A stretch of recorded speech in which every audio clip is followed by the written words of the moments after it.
There are fresh fears of a widening West Asia war. Oman briefly suspended crude oil loading operations at its largest oil terminal, Mina Al Fahal, following an explosion near the offshore mooring berths. Reuters, citing certain unnamed sources, has reported that the blast was caused by a suspected drone attack. However, the authorities have not publicly identified those responsible. It is still unclear as to when the attack actually happened. On Wednesday, the Iranian state media reported that Tehran had targeted a U.S. military ship hosting a control and command center while it was approaching Iranian territorial waters in the Gulf of Oman.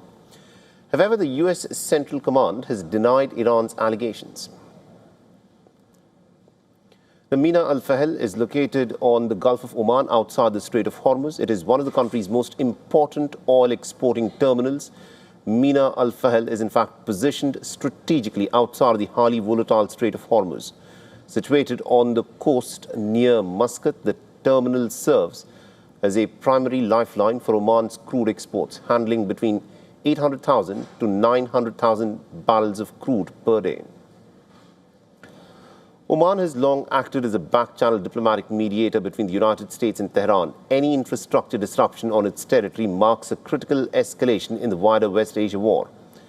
Iran knows that it needs Oman's cooperation to give any Hormuz fee arrangement credibility.